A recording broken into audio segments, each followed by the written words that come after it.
Also want to thank the public for listening to what we're putting out there for information, assisting us in any way that they can in locating our suspect. We appreciate that very much, and their help is always, of course, appreciated. Today we'll have some speakers to present some information and updates on what's going on with our investigation. So as we get through our speakers, after we're all done, there'll be an opportunity to ask some questions. So with that, I'm going to turn it over to Mayor Ryan Sabus. Mayor. Thank you, and thank you all for coming. It's in moments like this that we search for answers to something that defies understanding. A senseless and tragic act that has shaken us all. But in our darkest hours, we're reminded of the strength and resilience of community. We come together not only to grieve, but to stand strong. And together, we will rise. The heinous act should never have happened. Speaker Emeritus Melissa Hortman and Senator John Hoffman are not just public servants. They are remarkable individuals who have devoted their lives to serving others. Every person deserves to feel safe in their home, including those that are elected to lead us. We have the full confidence in our justice system and the professionals working tirelessly to bring individuals responsible to justice. The Champlin Police Department, the Brooklyn Park Police Department, the Hennepin County Sheriff's Office, the Minnesota Department of Public Safety, and the FBI, all working closely in coordination on this ongoing and active investigation. We are anxiously awaiting news of justice, and we will not rest until that happens.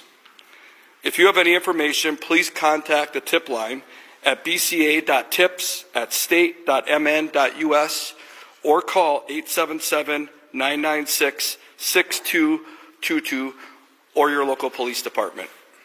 Your voice could make the difference. Now more than ever, we must truly focus on what matters. Beneath all of our differences, political, personal, or otherwise, we are all human beings. And every human life has a value. Let us move forward with compassion, unity, and a fierce resolve for care for one another. While this tragedy has deeply impacted our cities, the people of Champlin, Brooklyn Park, and the greater Minnesota community are strong. We support those who are grieving. We honor those that we have lost. And we stand beside those that are still fighting.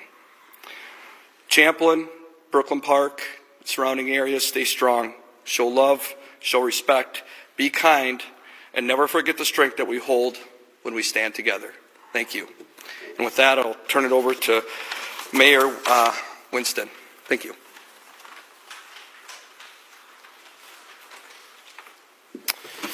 Hi, so Mayor Winston of the city of Brooklyn Park. As I've said before, prayers and support go out to the families of the Hoffmans and the Hortmans. I know that our cities, Champlin, and Brooklyn Park are going through a fair amount of grief. But in reality, there's no distance between Brooklyn Park and Champlin Park in terms of supporting the families. Because of this, we know that Speaker Hortman, beyond her legislative impact, has had such an impact on unifying our communities and bringing them together. And even in a personal level, she's been dedicated to helping youth when nobody was looking. And when we look at Senator Hoffman earlier today, I was at a prayer vigil for him.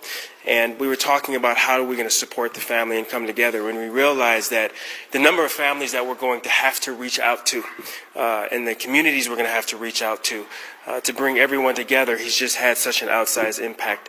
It's going to be a fair amount of work to properly support and honor him. Because of that, we're really supporting law enforcement in this, and we want to thank law enforcement for the pursuit of justice. So we talk about Governor Walz and Commissioner Jacobson and the resources they made available immediately to our resources at the federal level, the support that we're getting there, county, regional, local, and of course Brooklyn Park. I think the work that was done there saved a number of lives. And again, they're committed to justice. And to assist them, we're asking, I think it was said earlier, we asked folks if they have information, please reach out to a tip line. And also, please, if you're looking for information, track real points of information, directly contact or look at information from law enforcement sources. Avoid not sharing or sharing misinformation. And then also, let's realize it's a time for calming words and influence. We are one community, so we very much need to come together on this and support one another. Again, there is some healing that needs to be done here, and we really want to support the families. Again, prayers go out to the families of the Hortmans and the Hoffmans. So thank you, everybody, for your support, and thank you for support not just for within Brooklyn Park or Champlin, but also thank you for support from across the country and through greater Minnesota. Thank you, Mayor, and mayors and commissioner, and for everybody. I am Drew Evans, the superintendent of the Minnesota Bureau of Criminal Apprehension. I want to provide you a little bit of an update on what we've been working on today and where we are continuing to go. Law enforcement continues to work in partnership to locate and take into custody Vance Bolter in relation to these murders and attempted murders. There is a nationwide warrant for his arrest for the murders and attempted murders in this case at the state level, and there is also then a federal warrant for the same crime, or for him as well, for unlawful flight to avoid prosecution. That's through the coordination that's been done with the Hennepin County Attorney's Office and the United States Attorney's Office for that. And so he is wanted on those across the United States. He is not in custody at this time. This remains a very active investigation. We continue to conduct interviews on the investigative piece, not only to learn his whereabouts, but also to follow up on the case and gather the information as part of these the prosecution related to him. As you may have noted today, and I know you've been around and the sheriff provided some updates, there is information that led us to do the searches that continue in Sibley County in that area. Those teams will continue to be active until they feel that they have done a thorough and complete search in that area for him. I want to reiterate for everybody, if you know anything about his whereabouts, or if you spot anything suspicious or may have been suspicious in the last 24 hours, anywhere, but certainly down in that area, to please contact law enforcement, either your local law enforcement and through our tip line. I also want to remind everybody that there's a $50,000 reward offered by the FBI in this particular case. That reward is leading to the capture of him related to this, and that is offered by the FBI. The teams that continue to work on this is over 100 law enforcement officers and numerous SWAT teams that are in that area searching for him. The BCA is working in partnership on this investigation with the Brooklyn Park Police Department, Hennepin County Sheriff's Office, FBI, ATF, United States Marshal Service, Sibley County Sheriff's Office, and then numerous other agencies such as the State Patrol and other sheriff's offices from across the state of Minnesota and local law enforcement. This is of the utmost priority, and that is why you're seeing teams from the Twin Cities down in Sibley trying to apprehend him as quickly as possible. We did locate in that area that led us a vehicle that we had interest in related to him yesterday that we were searching for, and it was located in Sibley County very early today. Also, I know it's been reported a hat that we believe he was wearing was found in proximity to that vehicle, which is what has led us to believing he was in that area. As we go forward on this, as we see, what we would ask the public to do is continue to remain vigilant, and anything that you see as suspicious, to please report this to us. You know, for him, it is important now at this point that he's wanted for these to come into custody. We want that to be done safely, both for him and for the public, so that we can move forward with this process, and also for the entire state of Minnesota. As they noted, our law enforcement continue to work very diligently and hard, and we know everybody wants answers. And what I'd ask for everybody today, I know it's been a long day without updates, but that's because it's been a very fluid day. There's been a number of different things that have been followed up on throughout the day and will continue to. As noted, we have taken in over 400 tips into our tip line already, and I would encourage people to continue to provide those so that our investigators can sift through those for clues and information that will lead us to him and to uncover exactly what's happening. Lastly, I would just remind everybody that we have families that continue to grieve, that are going through this process. and that it's very difficult for them. We've been in contact with families related to this, trying to provide some answers. And while everybody wants an easy answer, I would encourage everybody online and in our communities to not speculate on what occurred and what the motivation was for this. We often want easy answers for complex problems, and this is a complex situation that our investigators are going to need time to sift through the information and evidence, and those answers will come as we complete the full picture of our investigation, and we will continue to provide that information as we are able. With that, I'd be happy to answer some questions at this time, and I just remind everybody that it's a very active investigation. So we saw... Excuse me, can you introduce yourself and your media organization? Morning, Walter Care 11. We saw a car being towed away from the scene where you were talking about the active investigation in City County. Did you find anything in that car? Our reporters noticed that there was something being grabbed underneath the blanket. Can you share any information? So the question was, did we find anything in that car? We did find items of evidence in that car that are relevant to this investigation. We can't go into the details of that, but there were items recovered for that car that are relevant, that will be part of our investigation, that provide additional answers, and that lead us to believe, additionally, beyond looking for it, that he was associated with that vehicle. Adrian Broadus from NBC News Network. Do you believe the suspect is trying to leave the country? And if so, do you have any evidence maybe toward Canada? So the question is, do we believe that he is trying to leave the country or headed towards Canada? There's a large law enforcement presence down in Sibley County, but we don't have him in custody. So we don't have evidence that he's intending a particular destination, but all options are open to the investigative team, and they're exploring that right now. Dan Cox of the New York Times, do you believe he's on foot? The question is, do we believe he's on foot? We believe, in terms of we have not concluded exactly how he is getting around the area at this time. It could be in multiple ways that he has traveled, and that's open, and that's why you see in that area a very large perimeter, because they're looking at various modes of transportation from there. Thanks. Brittany Shepard, ABC News. Do you believe the suspect is still alive? And can you tell us more about the traffic stop involved with White?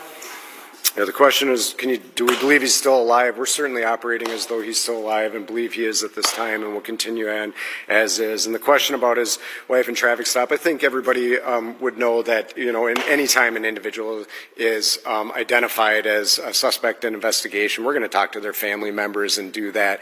So we met with his family, not just his wife, but other family members, to really understand what's going on, and that's part of that, and that will help us complete the investigation, and so that was part of what we're doing. Jay? Jay Coles, Channel 5 News. Drew, on that point, are they in custody at all, or were they just questioned and released? And also, do you have any evidence that he might have stopped at another lawmaker's house before he got to Hoffman and Morgan? So the questions were, are they in custody? The answer is no. And then as far as the others, we've mentioned we can't get into the specifics of the investigation. What we believe that there certainly were other individuals that were identified as part of this information with him, and the terms of what exactly he had done, we are still continuing to build out that full picture as to what his whereabouts were, but we certainly are getting there, and there were other individuals that might have been targeted. Yep. Paul knows. One of my colleagues spoke with people in Sibley County who were told that the suspect may have been getting around on a bicycle or an e-bike. Can you speak to that at all? Yeah. So the question was, is the individual getting around on a bike or bicycle? I think that, as noted previously, there might be multiple modes of transportation for the individual, and we can't get into the details and specifics. It might thwart our ability to locate the individual. Yeah, Drew Paul Blue, Fox 9, just about assistance. Do we believe at this point he's getting any assistance?